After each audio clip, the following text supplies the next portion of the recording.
ক্লাসটা আগে চাপবেন না। এই যে আমার মতো দেখেন, এই যে এইভাবে বাইকটা ছেড়ে দিবেন, এভাবে বাইক ছেড়ে দিবেন। বাইকের মতো অলওয়েজ দেখবেন যে ওর নিজের মতো থেমে গেছে। বাইক স্টার্ট দেওয়ার আগে চলেন আপনাদের সাথে একটা ভদ্রচোরের পরিচয় করায় দিই।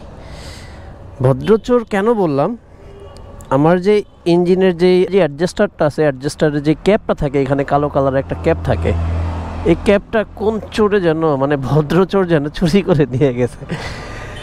এখন আমি তো বিষয়টা জানতামও না বা দেখিও নাই। চলেন যেতে যেতে তারপর কথা বলি।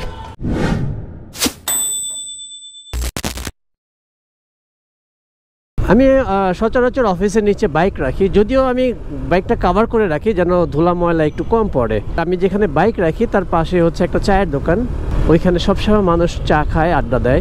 এই জিনিসটা যে চুরি হয়ে যাবে সেটা তো আমি জানতাম না, তো কখনো আমি এটা চেক আপও করি নাই। আমি কিছুদিন আগে বাইকটা ওয়াশ করার জন্য নিয়ে গেছি গ্যারেজে, তো ওইখান থেকে যেই ছেলেটা ওয়াশ করতেছে ওই ছেলেটা আমাকে বলতেছে যে ভাই আপনার তো অ্যাডজাস্টারের ক্যাপটা নাই। আমি বললাম অ্যাডজাস্টারের ক্যাপটা নাই মানে? নিজের চোখে দেখলাম যে হ্যাঁ আসলেই তো অ্যাডজাস্টারের ক্যাপটা নাই। কোন ভদ্রচোর এই কাজটা করছে আমি জানি না, তাকে দোষ দিয়েও লাভ নাই, কারণ তারটা হয়তো বা এভাবেই চুরি হয়েছে। এখন কথা হচ্ছে আমি আবার নতুন করে লাগাইছি, আমি তো আর কারোটা নিয়ে চুরি করতে পারি না, এটা কেমন একটা হাস্যকর একটা বিষয়। এর জন্য হচ্ছে আমি নতুন একটা সেট কিনছি। আমি তো সচরাচর বলি টাউন হল আমার বন্ধুর দোকান আছে, তো ওইখানে ওরে দিয়ে হচ্ছে একটা অ্যাডজাস্টারের সেট কিনাইছি। অ্যাডজাস্টারের সেট কেনার পর ওই সেটের যে ক্যাপটা থাকে ওই ক্যাপটা হচ্ছে আমার বাইকে লাগাইছি, এবং আমি এটাও ফিল করছি ওই অ্যাডজাস্টারে যদি ক্যাপটা না থাকে সেই ক্ষেত্রে আপনার বাইকের সাউন্ডটা কেমন যেন একটু মানে অন্যরকম হয়ে যাবে, আপনি নিজে বুঝতে পারবেন। কিন্তু আসলে আমি নিজেও বুঝতে পারছি যে সাউন্ডটা চেঞ্জ হয়ে গেছে, কিন্তু রিজনটা আমি বের করতে পারি নাই। বাইকটা ওয়াশ করাতে যখন নিয়ে গেলাম তখন হচ্ছে আমার ওই জিনিসটা চোখে পড়ছে। বাইকের ফুয়েল শেষ, ফুয়েল নিতে হবে। লাস্ট কবে ফুয়েল নিছে আমি জানি না, কারণ আমি যখনই ফুয়েল নেই আমি ফুল ট্যাঙ্ক করি। অলরেডি 370 কিলোর মতো চালায় ফেলছি, তারপরও এখনও 100 কিলো চালানো যাবে এমন ফুয়েল আছে, কিন্তু খালি করাটা ঠিক না, ফুয়েলটা লোড দেওয়াটাই উচিত। দেখি আজকে বাসায় ব্যাক করার সময় তারপর ফুয়েলটা লোড দিয়ে তারপর হচ্ছে বাসায় ব্যাক করব। আজকে শুক্রবারের দিন, আজকে হচ্ছে জুমাবার, এবং আজকে 2টা ডে বলা চলে। আসলে যদিও আমাদের একটা ডে পালন করা একদমই অনুচিত, সেটা হচ্ছে ভ্যালেন্টাইন্স ডে। সকালবেলা হচ্ছে ভ্যালেন্টাইন্স ডে আর রাতে হচ্ছে আমাদের পবিত্র শবে বরাত। আজকে ভ্যালেন্টাইন্স ডে প্লাস পবিত্র শবে বরাত। আজকে কোনো উদ্দেশ্য নিয়ে আসলে ভিডিওটা স্টার্ট করি নাই, তারপরও চলেন কিছু কথা শেয়ার করা যাক। আপনি আপনার বাইক চালানোর দক্ষতাটাকে কিভাবে বাড়াইতে পারেন এই টপিকটা নিয়েই কথা বলি। চলেন সর্বপ্রথম যদি আসি, আপনার সর্বদা সব সময় আপনার দৃষ্টিটা হচ্ছে সামনের দিকে রাখতে হবে, কারণ অলওয়েজ আপনাকে সামনে দেখতে হবে, সামনে কি হয় না হয়।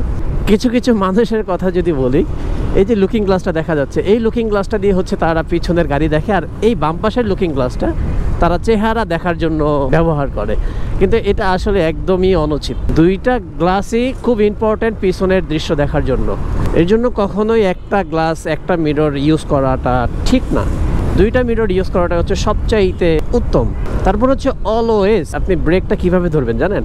আপনি অলওয়েজ ব্রেকটা ধরবেন হচ্ছে একটা গিয়ার কমিয়ে তারপর হচ্ছে ব্রেকটা ধরার চেষ্টা করবেন, যদি সময় হয় আর কি, যদি সময় থাকে সেই ক্ষেত্রে অলওয়েজ একটা গিয়ার কমাবেন, একটা গিয়ার ডাউন শিফট করবেন, তারপর হচ্ছে ব্রেকটা করবেন। আর অবশ্যই ব্রেক করার সময় ক্লাসটা আগে চাপবেন না। এই যে আমার মতো দেখেন, এই যে এইভাবে বাইকটা ছেড়ে দিবেন, এভাবে বাইক ছেড়ে দিবেন, বাইকের মতো অলওয়েজ দেখবেন যে ব্রেকটা করবেন। আর অবশ্যই ব্রেক করার সময় ক্লাসটা আগে চাপবেন না। এই যে আমার মতো দেখেন, এই যে এইভাবে বাইকটা ছেড়ে দিবেন, এভাবে বাইক ছেড়ে দিবেন, বাইকের মতো অলওয়েজ দেখবেন যে ওর নিজের মতো থেমে গেছে বলতে আর কি, স্পিডটা অনেক কমায় দিছে। আপনি ব্রেক করে যতটুকু স্পিড কমাবেন তার থেকে অনেক গুণ সময় কম নিয়ে আর কি ব্রেকটা থেমে যাবে। এর জন্য অলওয়েজ একটা গিয়ার ডাউন শিফট করে তারপর হচ্ছে ব্রেক ধরবেন, এবং ব্রেক ধরার আগে কখনো ক্লাস চাপবেন না।